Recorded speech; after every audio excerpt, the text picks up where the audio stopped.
झाल्यानंतर आता त्यांना 11 मेपर्यंत पोलीस कोठडी देण्यात आलेली आहे.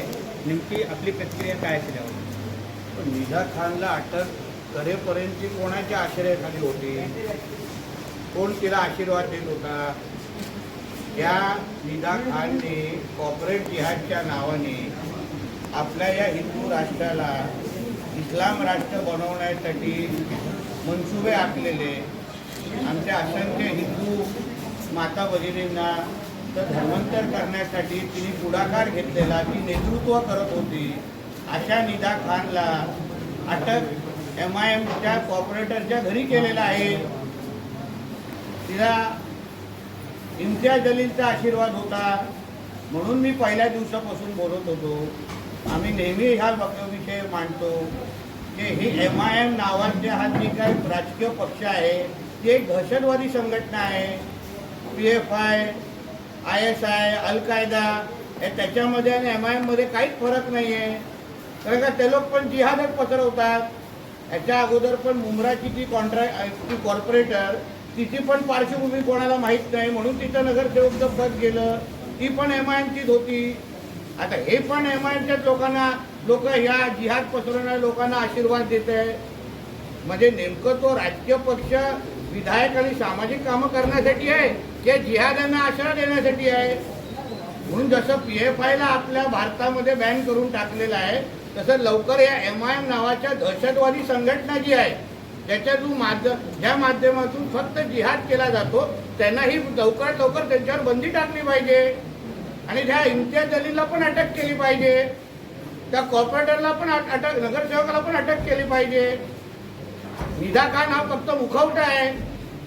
यांचे जे पाकिस्तानमध्ये बसलेले जे अब्बा आहेत ना, ज्यांचे हे MIM वाले आता नातेवाईक याचे निघतायत हिरवे साप, त्यांना पण पहिला अटक करा, त्यांची चौकशी करा. मग आपल्याला कळेल की ह्या देशामध्ये, या हिंदू राष्ट्रामध्ये गजवा हिंद कोण करू पाहतंय. दादा, इम्तियाज जलील यांनी दुपारी बोलताना सांगितलं की माझा त्याच्याशी काही संबंध नव्हता, परंतु जे कोणी आता आहेत ते चिटूक पुढे बोलायला येत आहेत. सगळ्यात पहिली प्रतिक्रिया आपण दिली होती, त्यामुळे आपल्यावर ते टीका झाल्याचं समजलं जाते. अहो, याच इम्तियाज जलीलने मुंब्रामध्ये येऊन सांगितलं होतं की आम्हाला महाराष्ट्र हिरवा करायचा आहे. म्हणजे काय? म्हणजे या अशा निदा खान सारख्या हिरव्या सापांना यांना दूध पाजायचं आहे जे जिहाद करतात इथे. मला काही नावं देऊन तुझा बुरखा फाडण्याशिवाय मी गप्प बसणार नाही आहे. आणि ह्यामुळे तर आम्हाला आमच्या हिंदू धर्मावर, सनातन धर्मावर अभिमान आहे ना. कारण का खरातला जेव्हा अटक केली तेव्हा आमच्यातला कोणच हिंदू बाहेर येऊन त्याचं संरक्षण केलं नाही, त्याला वाचवायला पुढं आलं नाही.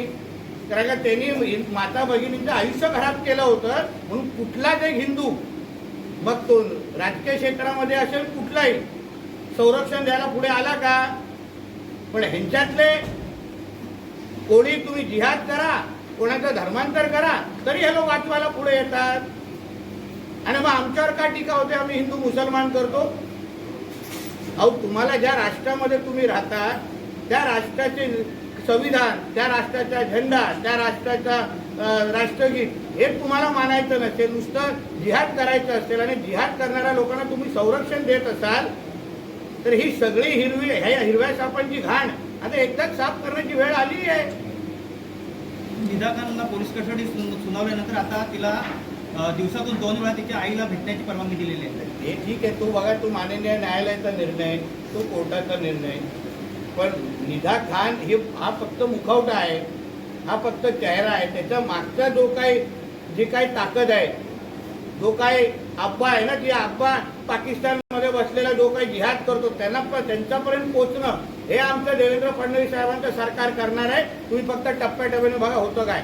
दादा, ओवेसी यांनी सांगितलं मी वंदे मातरम गीत हे गाणार नाही कारण ते देवीचं गीत असल्यामुळे आमचा त्याला विरोध आहे. मग त्याचा नाडा पकडून आम्ही त्याला पाकिस्तानमध्ये पाठवून देऊ.